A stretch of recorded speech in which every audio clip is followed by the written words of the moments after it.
Hi, I'm Sarah Cowgill, along with Andrew Moran, Dave Patterson, Kelly Ballard, and Graham Noble. And this is the Conservative Five, Liberty Nation's online TV news program. On today's episode, Political Etch-a-Sketch. We'll explain the escalating student anarchy and campus chaos.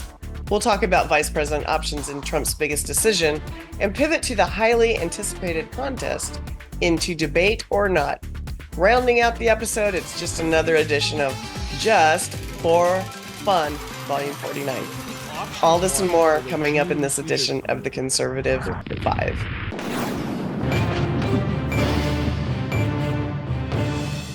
Anti-Jewish campus protests across the land have reached a fevered pitch. Hundreds have been arrested from among the mobs, siding with an openly terrorist organization that brags about its murderous history. Hamas calls for death to Jews and to America itself. College administrations have perpetuated this anarchy and watch as if playing a fiddle in front of the flames they have fanned. Columbia University was the site of a revolting escalation holding hostages in a building on campus when protesters were ordered to disperse. We've experienced violent protests before, Graham. Why is this one so different? Well, Sarah, that's an interesting question because, and the first part of my answer will be that I'm not sure that it is so different. I guess the one different thing about this is the supposed inspiration or the spark, if you like, that lit the fuse on this one, which of course was, what they tell us is that it was Israel's military incursion into the Gaza Strip, and the poor Palestinians are now being slaughtered by merciless Israeli soldiers, which of course none of that is actually true. The Israelis go to extraordinary lengths to avoid civilian casualties, in fact, and to the detriment of the safety of their own soldiers, in fact. But you say, why is this so different? In fact, these are a lot of these people that are involved in these campus protests, kind of this mob rule mentality. A lot of them are the same kind of people that were at the center of the George Floyd riots in 2020. They always find some excuse to cause trouble, and it's a very a myriad of different topics that they claim to be protesting about, but ultimately this is all a kind of I almost hate to use this phrase, but this is all basically a vast left-wing conspiracy to destabilize the country. And whether it's pro-Palestinian, anti-Jew, anti-Israeli, abortion rights, police brutality, you name any litany of different excuses, but these people are all the same operatives who are behind it, who are literally training, equipping, and funding the agitators. Well, this kind of thing, we've seen this before. I mean, I'm old enough to remember the 60s. Well, I was born in the 60s, but, it was kind of crazy. And, Dave, you remember what was going on. And I don't see this as anything new. Graham? Not intended to steal Dave's thunder, and because he'll get his thunder back. He has an impressive knowledge of these things, and I'm sure he knows what I'm about to say. He will know very well that back in the 60s, and it's ironic that we talked, the Democrats get all upset about, the Russians interfering in our elections. But back in the 60s and the 70s, the KGB, in the days of the Soviet Union, the KGB had an entire department which was dedicated to funding and advising and motivating any protest movement in the Western world to destabilize us. And, so they were all orchestrated. All right. Over to you, Dave. Sorry. Back to Dave. No, I think that what Graham has to say is true. It is kind of the underlying motivation in many of these protest events in the United States, particularly, but what we're seeing today is very similar to what we saw in 1968 on college campuses, but most dramatically at the Democratic Convention in 1968 in Chicago. But those folks were there to protest principally the Vietnam War, and mostly they were left-wing counterculture groups, and not terribly dissimilar to what you have today. But the students were more focused on ending the Vietnam War.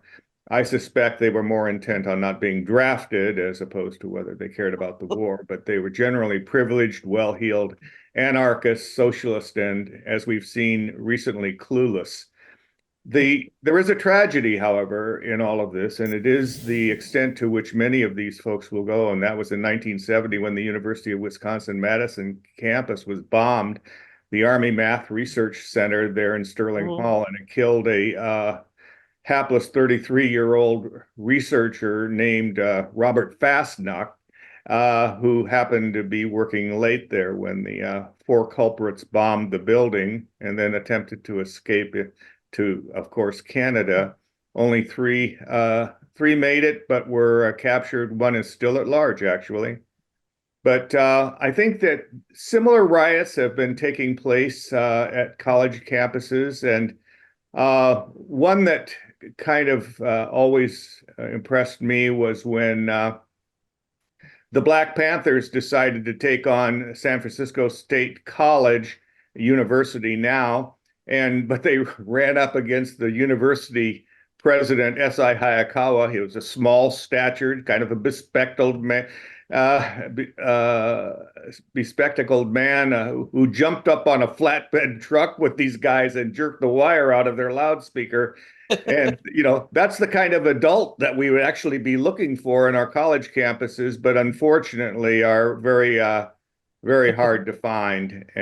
But when you do have them running the campus, they react fast, they remove the protesters, and if there's any violence or attempts at violence, the students are immediately arrested, booked, and expelled. No amnesty, no records expunged. And that's really what I think American citizens who pay money for tuition really want to see.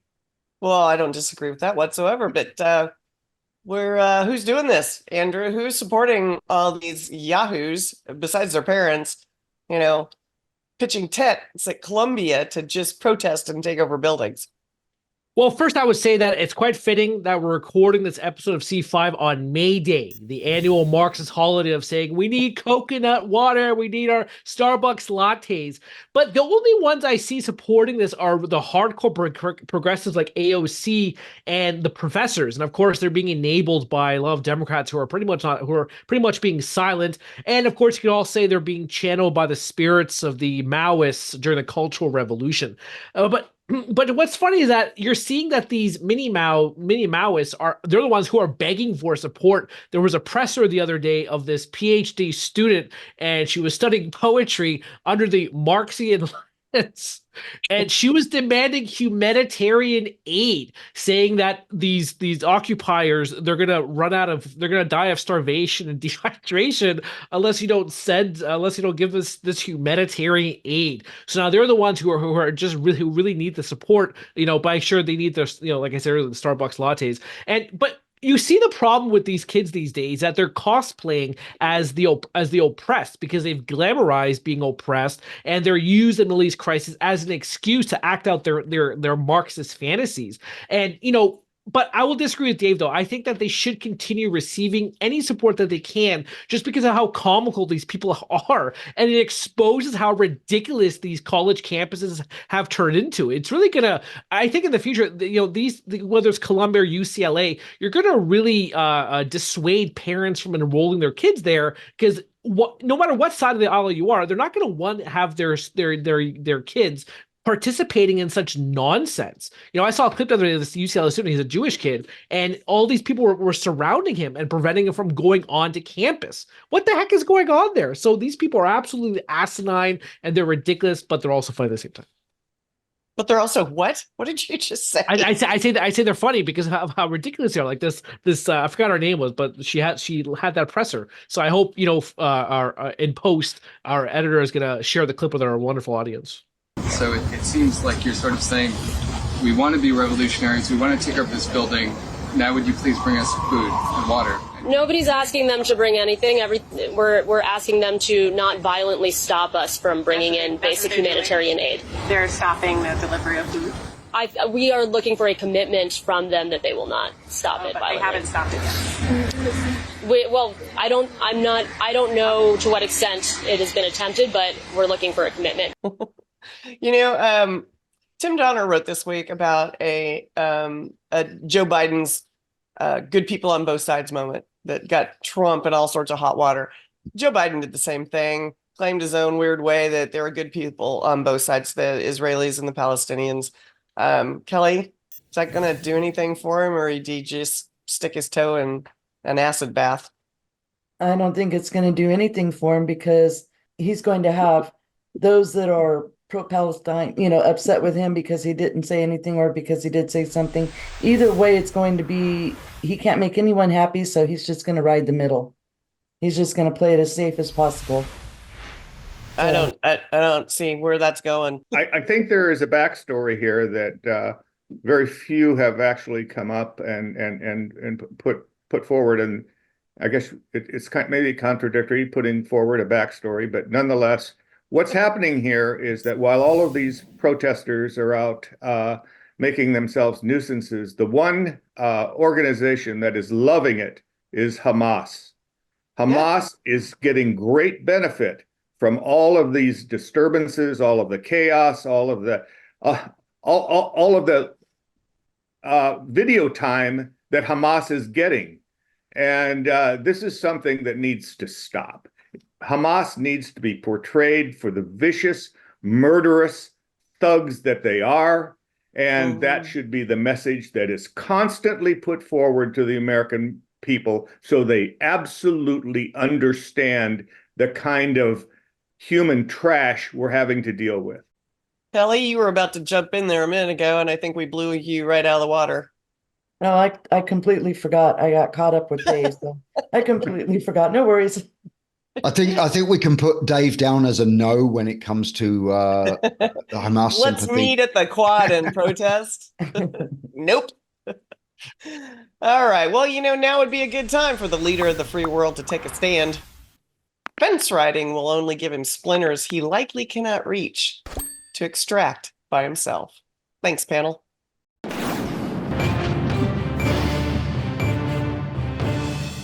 America used to wait until convention time before candidates would reveal who their running mate was. Well, that quaint tradition has changed. And the vice president selection is, in the case of Joe Biden and Donald Trump, could sway both parties more than ever before. A slot on a Trump ticket is the hottest commodity in town. Who's it gonna be? Knowing Trump, probably somebody that will surprise us all. Andrew, you don't have a dog in this cage fight, so I'd love to hear who and why, since you can't vote here anyway.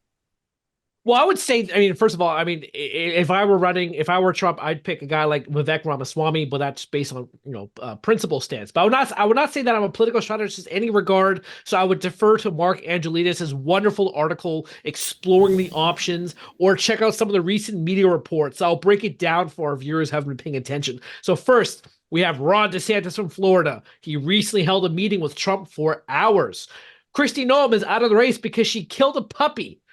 Carrie Lake is unlikely to be the running mate because I'm not going to mention what she is. Reportedly, Elise Stefanik is being considered a possible VP pick. Trump called her, quote, a killer. Doug Burgum, the governor, he's apparently moving up the ladder. Tulsi Gabbard, she recently said that she would certainly accept the invitation to serve as Trump's running mate, which of course would be fun to watch, because watching her once again annihilate Kamala Harris on the debate stage would be quite entertaining. But in the end, Trump has a lot of time. He has so much time to choose who he wants. He is now, between now and the convention, he could pick somebody that could help him boost his polls in certain battleground states, if that's what the numbers are showing. So he's a very methodical person. He's strategic. He picked Mike Pence, which was an absurd pick at the time, but it helped him win the White House. So Trump knows what he's doing, so we shall see in the coming months who he's going to select. Oh, Kelly, do you think Trump's going to pick a woman? Obviously not Kristi Noem. If he wants to keep anybody that wants to vote for him, I think that would be the worst idea ever. But anyway, Kelly, what do you think? I think it's going to kind of depend. He's got a lot of publicity with dealing with or having to do with women and his treatment of women. So he may be really likely to pick a female for his VP to help boost that, but he also might be leery about it, afraid someone might start some other kind of I was going to say a curse word, so I had to stop.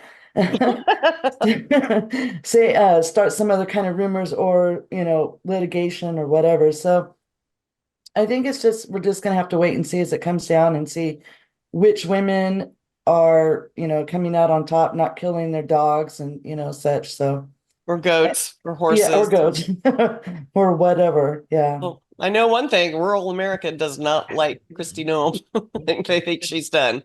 Yeah, what the dog was like 14 months old or something, and then He's tried a to baby. relate it to the White House. What was She rapped about it. She said she hated the dog. I could go for an hour on why that woman is bad news. It's apparently because the dog couldn't be trained and it was attacking the livestock. So that's why she had to. It ate a chicken. It ate two. What about? You can find another home for the dog. There's all kinds of alternatives to shooting it. Yes. Yeah. And then bragging about it and saying, I hate the dog. I killed it. Woohoo. Yeah. I know. How about Mitt Romney? Remember 2012 when he put the dog in the cage on top of his roof, in his car roof? Yes, I do. Yes, I do. I am forever a anti-Romney person for that specific reason. Okay, anyway, let's go back to VPs. So MAGA Republicans are pretty loyal to their guy. So what if he goes way outside the boundaries of conservative MAGA style and picks Tulsi Gabbard or some random or middle of the road person? Graham. Well, I think Tulsi Gabbard that's an intriguing, and I actually think that would be a good pick, personally. I do, and I honestly don't think that too many loyal Trump supporters would suddenly be immediately turned off. Oh my God, he picked Tulsi Gabbard. She was a Democrat. We're done. Because after all, everybody knows really that Trump himself at one point was a Democrat. Donated to Democrats. He was a guest at Bill and Hillary's wedding. I mean, none of this is kind of new or secrets or anything. So I think actually Tulsi Gabbard would be a good pick. I'm not saying that it's my personal preference. I actually do believe that Trump will he will pull out the Mike Pence playbook again, and he will pick, I think, someone that surprises everyone and someone who's just maybe a governor or lieutenant governor of a state. I don't think it'll be Ron DeSantis though, or he'll pick a senator, a GOP senator, and I think it will be a pick that everyone says, wow, really? We never even thought of that. But that's just my personal prediction there. If I may interject what Graham said, though, if you want to go on Donald Trump's politics, he was a Democrat, and then he was a Republican, and then he was independent, and then he joined the Reform Party, and then he went back to Democrats, and then he became a Republican. So that's a timeline for Trump's political affiliation. So it's anybody's guess? Is that what you're saying? I thought that would be an interesting tidbit. Well, I mean, let's think about this. Both of these presidents, past and current, are basically lame duck. They have 4 years to either continue to destroy the country or possibly destroy it in a different way, depending on who wins this one. The VP is more important than the president in this election. And I think a lot of people are seeing that. A lot of people are chatting about that. And, VPs are normally just eye candy, or they flesh out the parts of the ticket. Like Pence was such a squeaky clean guy, and Trump not. That's as far as I'm going to go with that. And Kamala is younger,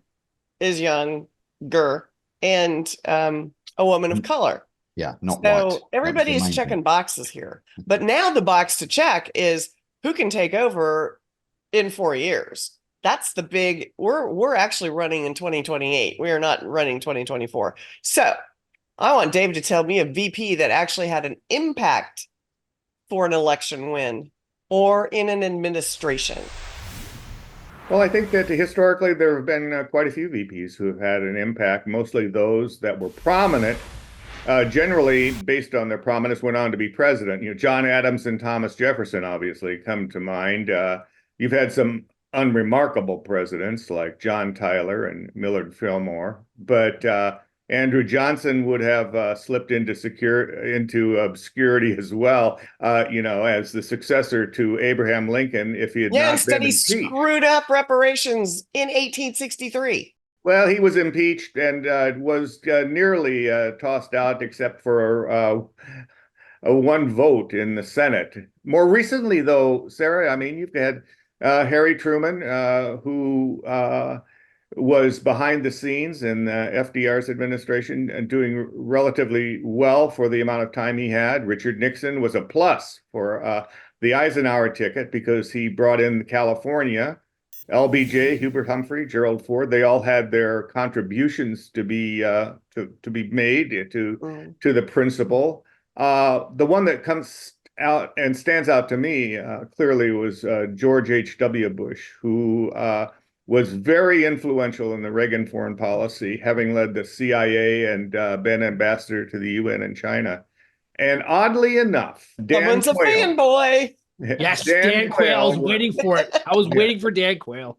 Dan Quayle actually was probably the most knowledgeable and able thinker on nuclear weapons and the concept of deterrence when he was a senator and later in the White House. The combination Didn't spell potato. didn't matter. He could spell nuclear. Are you sure? Yeah. The combination, Dick Cheney, Don Rumsfeld managed foreign policy and defense policy. And of course, how can we forget Joe? Don't ask me about foreign policy. Biden.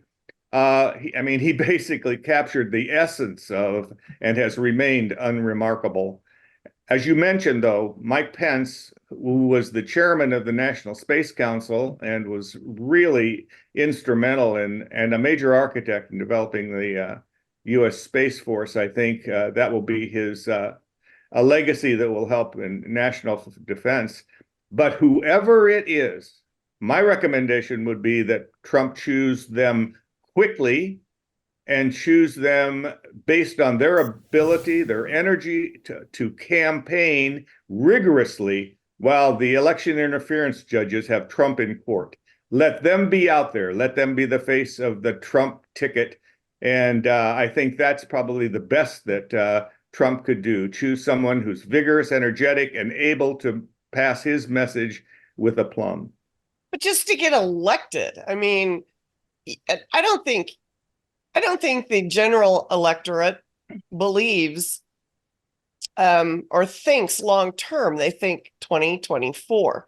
And you put the wrong guy in there, and God forbid something happens, then we're back to square one. So I don't know. I don't see any of those that you named off, Dave, as somebody that people went, yeah, he's the best VP because the other guy's going to die, and now we got this guy.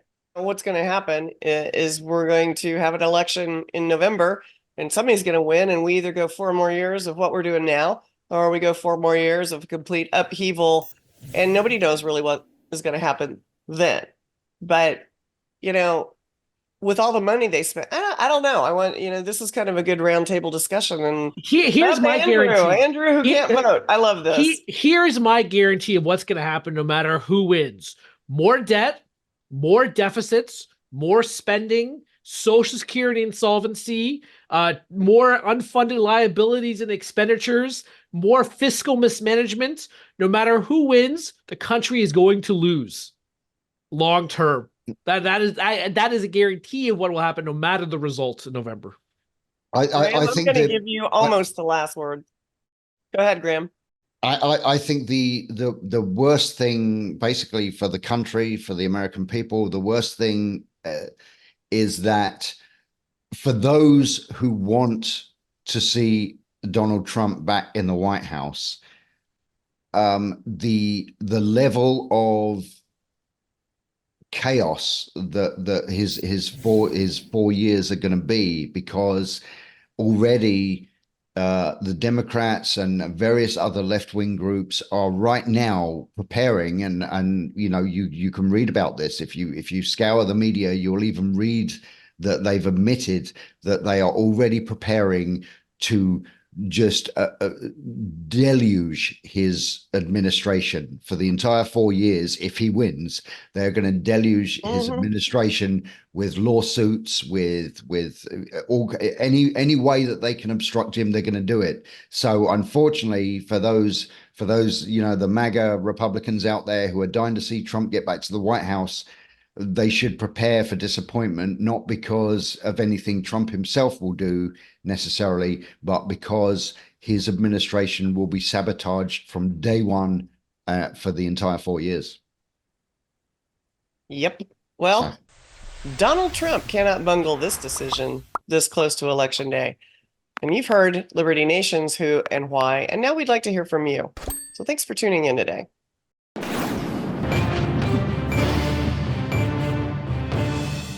Donald Trump has been trolling and goading Joe Biden into debating him, likely because it would be a PR disaster for the current president. Trump can push the code red buttons relatively easy in this case. Finally, on the Howard Stern show of all places, Biden said he would be debating the Donald at some time. Now that Biden has declared his acceptance, will he go through with it or weasel his way out of it? Maybe both camps will accept a split screen format so they won't be on the stage together. Dave, you think that might work out for the big guys? Split screen would work technically, I guess. I mean, it would, whether it would be an appealing format for the audience, I think is debatable. But where Biden beat Trump last time in the debates, and I believe he did, was he had the ability to look at the live audience and directly into the camera and lie with sincerity. He was able to capture them with this look of, I am all for you. And it worked because there was some audience reaction. And regardless of the question that he was given, he just gave talking points back. With a split screen, the television audience will not know whether Biden is attempting to read the teleprompter, pause, turn page, or actually saying what he thinks, Biden the audience will know because he'll say 4 more years, pause, turn page, repeat the line. Yeah, but he can with some difficulty, read words on a teleprompter, all the words, as we pointed out, even the delivery instructions.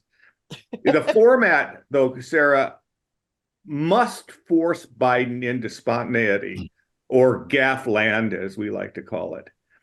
Live before an audience will do that better than before a split screen, and it'll help Biden. I think it would disadvantage Trump in that respect because he likes to respond. I'm just saying they're going to come up with some way that he's not going to be on the same stage with Trump. I'm going to posit a question to Kelly. How do you think Joe Biden will be able to stand for 2 hours and still be cognizant in the evening? Come on, man. There's no way. There's no way. Not without some medical aid, I mean, he has a hard enough time even realizing where he's at after 2 minutes. The man, it's just really sad. It's really sad. I don't think that he'll be able to do it for 2 hours without some breaks and maybe splicing together the film or whatever, the show, the TV, what do you call it? The debate is live. That ain't going to happen. So yeah. So I think like Dave was talking about and like you were talking about, they're going to have to do some kind of splicing and stuff so that they can cut to Trump while, Joe Biden tries to figure out where he's at and remind him, and then cut back to Trump and back and forth. He's not going to be able to do it, I don't think. You guys underestimate Joe Biden. You underestimate him. I mean, you see how vigor he is when he does his half-second jog to the podium. So you guys really underestimate this man. He takes the short steps on Air Force One, and he can't manage that. He trips over things. He walks off a stage in the middle of a speech. He shakes hands with invisible people. How's he going to stand on a stage for 2 hours and debate Donald Trump? Somebody tell me. I don't think it's possible. It might have been possible 4 years ago. I don't think it's going to happen now.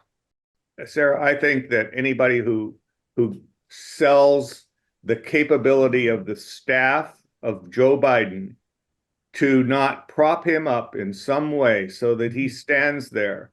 He did it at the State of the Union, and I was amazed. I thought maybe he'd have like A big 5 minutes. shot of adrenaline pushed Yeah, into 5 the minutes system. and a dance off, but he didn't. He did what he did in the debates.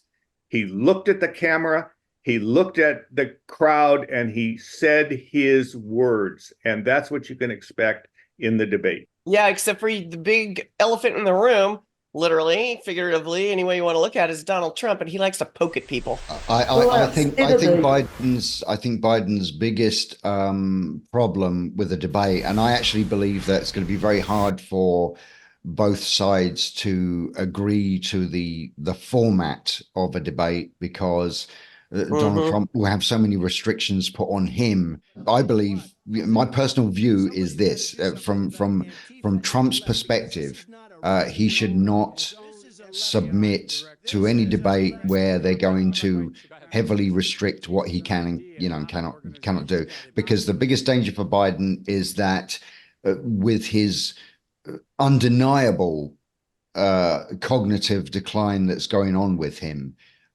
he has been, look, up until 2020, and including the 2020 presidential debates, Biden has always showed himself, when he's on the debate stage, he has always shown himself to be calm, cool, and collected.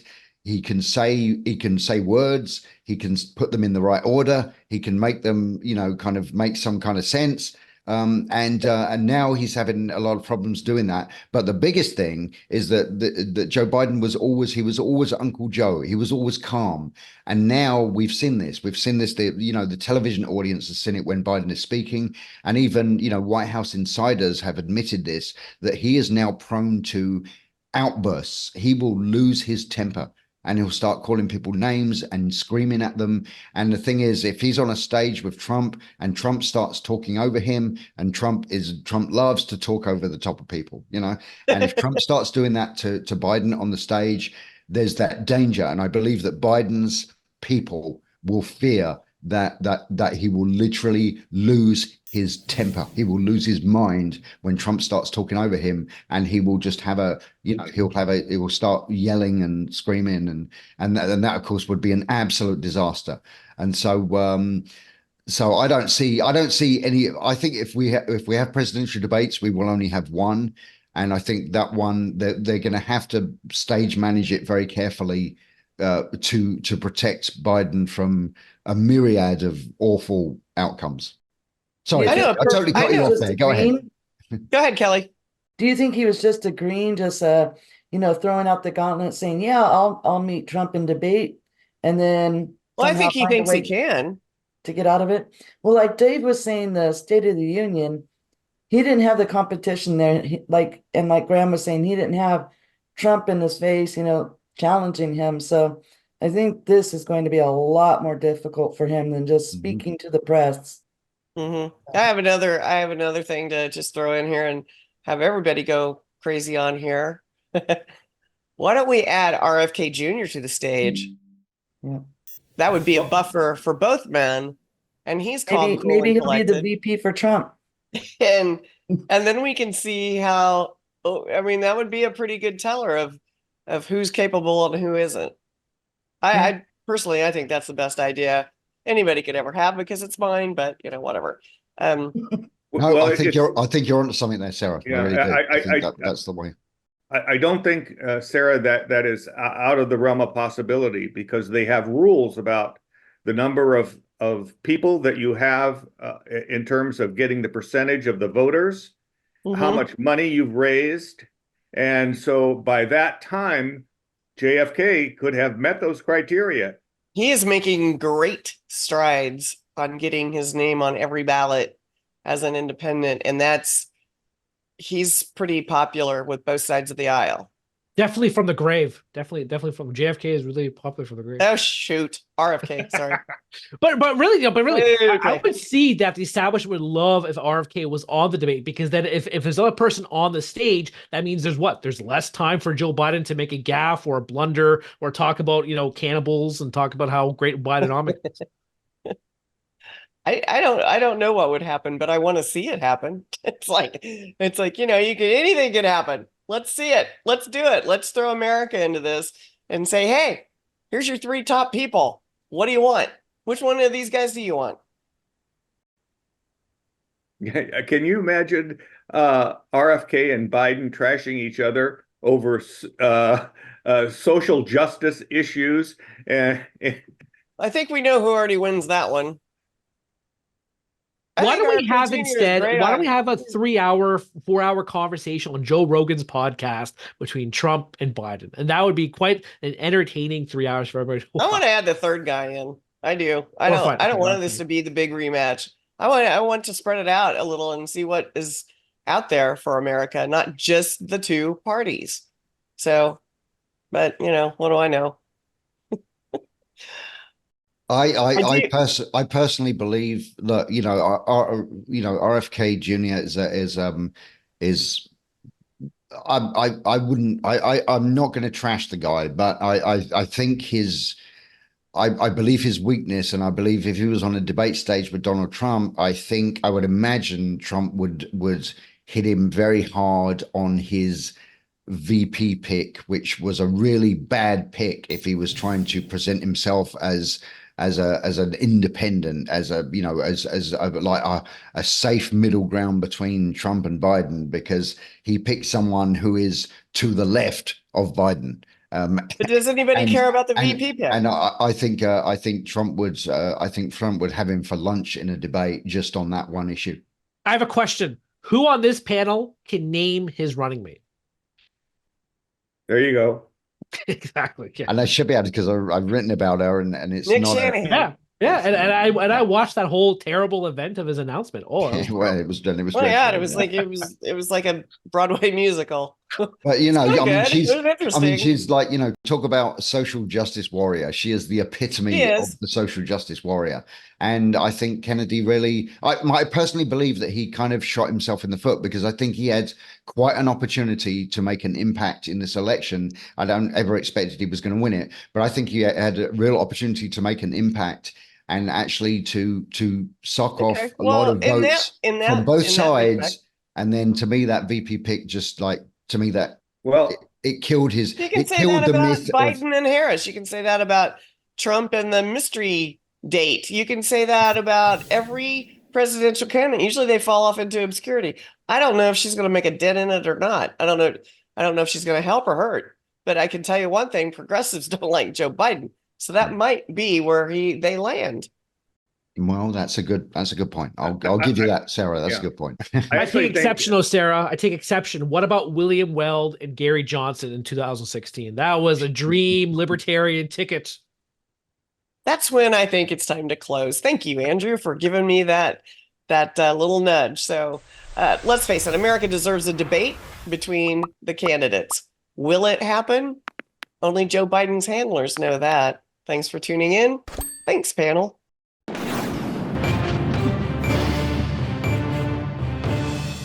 We're back. Gonna have a bit of fun with Liberty Nation's Test Your Knowledge trivia.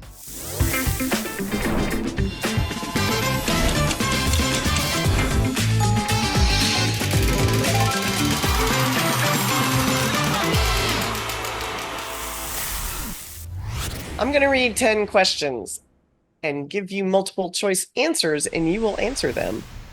Andrew's keeping score because that's kind of like a fidget spinner for him. Anyway, ready? And if I would make an announcement that whoever wins this gets a one-way ticket to New Guinea. That's where we're going on our next corporate retreat. Hang out with the cannibals, huh? Yeah. Oh boy. Anyway, ready? Seriously, people. Let's go. Let's go. Thank you, Kelly. Because if you're not going to be excited, you're not going to win. I was still thinking about New Guinea. Yes, sir. G.I. Joe. G.I. Joe Action Marine by Hasbro, America's movable fighting man. Way to go. This, all right. Awesome. Yeah. Add to my collection. Yeah. Was that Dave? Oh my goodness. Not. Oh. Hey, folks, let's do this. Let me find the questions. Hang on. And I'm glad you said it. G.I. Joe, not a cis man. He's not a sissy man. All right, Andrew, you ready? Yes. Fidget spinner boy. All right. Question number 1. Who is the newly appointed CEO of National Public Radio? Catherine NPR. Marr. Huh? Catherine Marr. Ding ding. Andrew gets one. He didn't even need to have the. He's Fake keeping ones. score and he's jumping in. Anyway, well, he's probably cheating too. Andrew, are you cheating? No, I swear. I swear. Because you've done that before. I swear on Uncle Bosie's life. Poor Uncle Bosie. Chomp, chomp. All right, question number 2.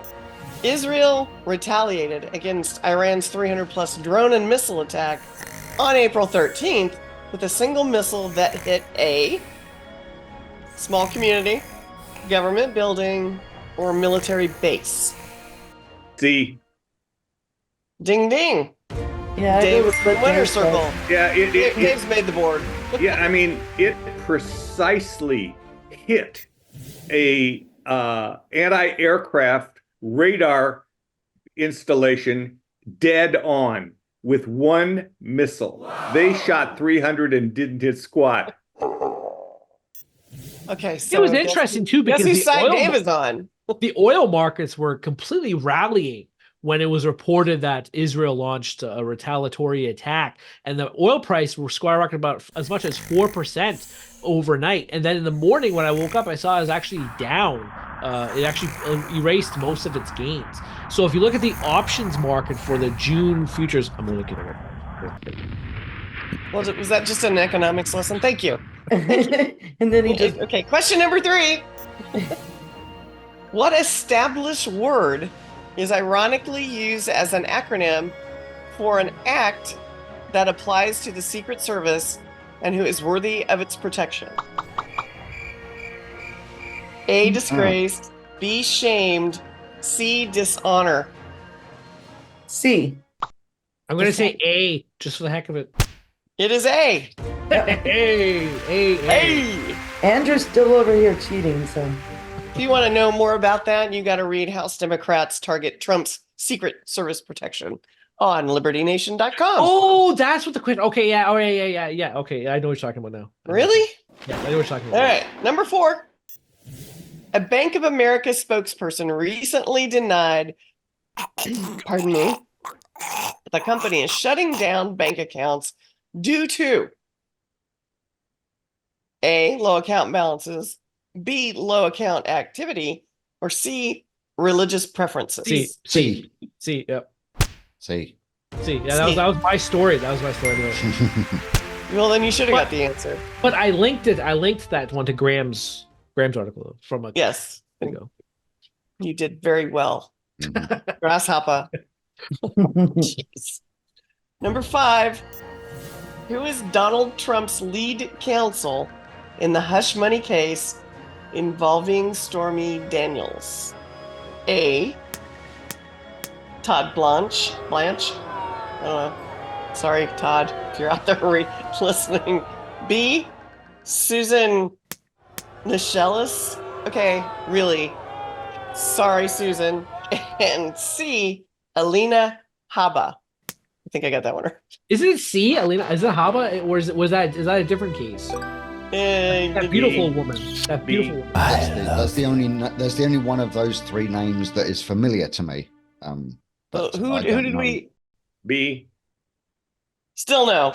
I said C. I said Haba. Isn't it So Haba? it was So Todd. A.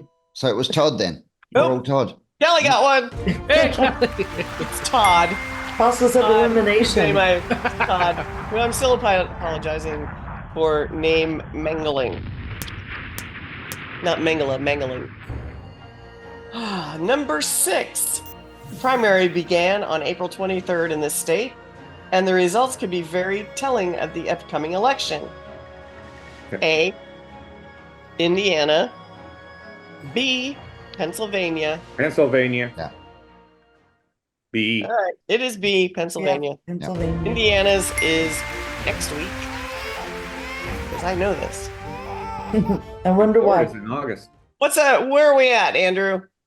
So I am winning 3. Dave has 2. Kelly has 1. Okay. Graham, what the heck, man? I got one, but Andrew obviously took it. I got the. Okay, Andrew just, Hey, I man. told you, he Hey. cheats. Go the playback. I got that before Graham. And if all people, Andrew's not going to want a G.I. Joe doll. You guys need to try harder. Okay. What RCMP doll? Good old RCMP. Yeah, no. Not unless the horse comes with it. All right, number 7. Though the riots taking place on college campuses are clearly anti-Semitic, certain leftist media are referring to the rioters as A. Peace advocates, B. Anti-war demonstrators, Yes. or that's C. one. Seekers of harmony. Anti-war demonstrators. I've seen Hey. that. Yep, there you go. Frequently. You got None it. of them. They're none Graham's of on the them. board. They're none of them though. Ugh. Ugh. Mark that down, Andrew, that Graham is on the board because I think you're cheating. Freaking commies. That's what they are. The commies. Are you now, or have you ever been a member of the Communist Party? Are you done, Andrew? I can't make Dave laugh, so I give up. I give up, Dave. I'm Dave not doesn't laugh unless There he goes. he has a lot of bourbon in him. Yeah.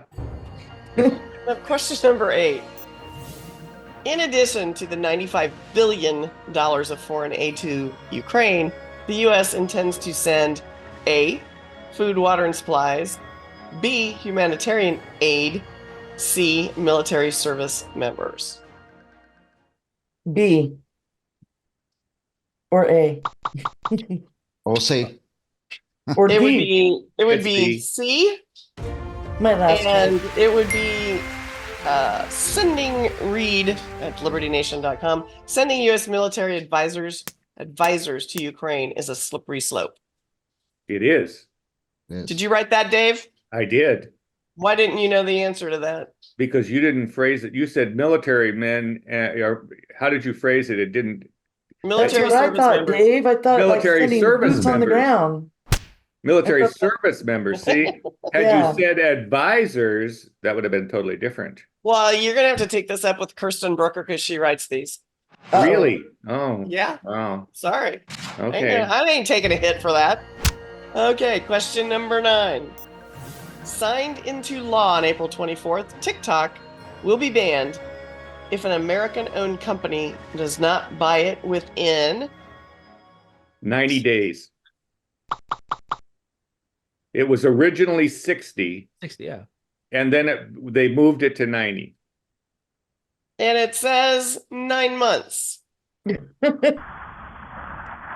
I remember the 60-day notice. I remember that Yeah. was, yeah.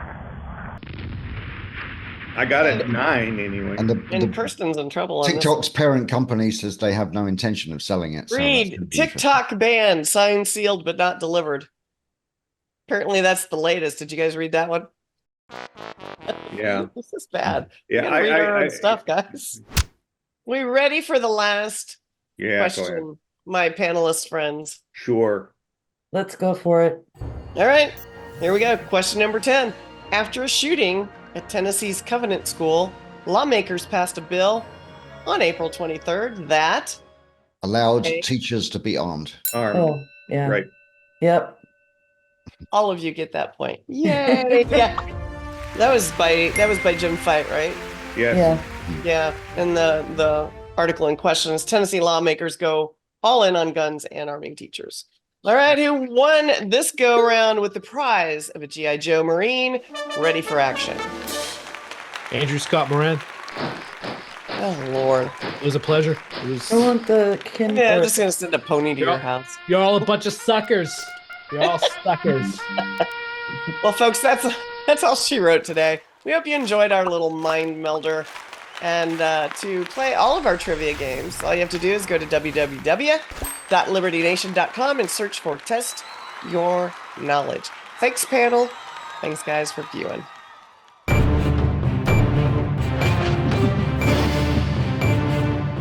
That's it for our Conservative 5 panel today. Check out our other C5 shows and segments on your favorite video platform. YouTube, Vimeo, Rumble. We're on them all. As well, Liberty Nation has its own Roku channel where you can see all of our TV productions. I'm your host, Sarah Cowgill. Thanks for joining us today for Free Thinking, Free Speech, LibertyNation.com. etch-a-sketch.com.